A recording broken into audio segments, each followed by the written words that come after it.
Yesterday, Home Sweet Home Alone dropped on Disney+, and contrary to popular belief, it was not a reboot, but rather a sort of sequel to the original. So it's time to stop rank all 6 Home Alone films, yes, there are 6, from the worst to the best. Coming in last place at number 6 is Home Alone 4. The main issues with this are that it's the same characters from the first 2 movies, except they're played by completely different actors, and the continuity from the other movies does not line up. Kevin and his siblings are very clearly much younger than they were in the other films, even though the first 2 films are still canon. And there's this weird plot line about the dad who left his wife now, so he can marry someone who's like 10 years younger than him just because she's rich. That doesn't make sense. They seem like they had a pretty strong marriage, not just completely out of nowhere. The traps are fun, some of the ways the burglars get punished are funny, but the plot makes no sense in the context of the other films. If it were a completely different family, completely different characters, I'd be less harsh on this, but since it is the returning characters from the first film, it makes no sense. Number 5, Home Sweet Home Alone. This was almost last place, because it was really bad. But at least this one acknowledges that it's a different family instead of just recasting everyone and asking us to ignore it like Home Alone 4 did. The kid did a pretty good job. There's a cameo from a returning cast member from the first 2 films, but the biggest problem was the kid in this one is pretty much the antagonist of the picture. They did with this movie what they did with Maleficent. Take the villain and make them sympathetic. In the original, you don't feel bad for laughing at the torture that the burglars go through, even though most of the traps Kevin sets up would definitely kill someone if it were real life as opposed to a movie. Because the burglars, even though they're stupid, are still dangerous.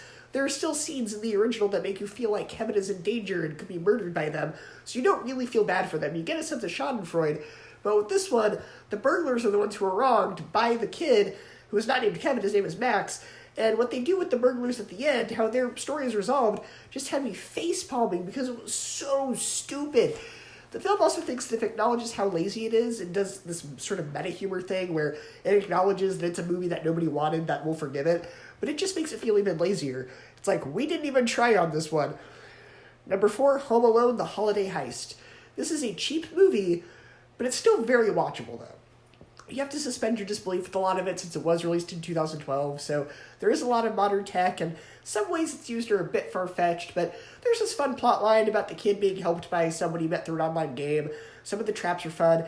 It's not up to par with the other ones on this list, but it's still entertaining. Number 3, Home Alone 3. This is such an odd tone shift from the other 2. The plotline's a bit silly because it's about evil spies trying to steal a toy from the kid because it has this computer chip that has like nuclear codes on it or something, I don't know. There's a lot of moments that are way too over the top and silly, even for a Home Alone movie. It just kind of goes way too silly. And the kid doesn't really feel like a real kid. He feels like he's reading lines. At least as bad as some of the other movies where at least the kid felt like a genuine kid.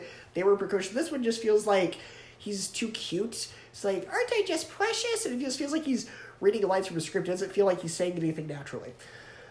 Number 2, Home Alone 2, Lost in New York.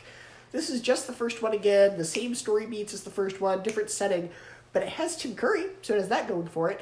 But really, it just feels like they copy and pasted the same exact script, added new characters, and changed the setting, because beat for beat for beat, it's basically the first movie again. But coming in at first place is Home Alone, the original.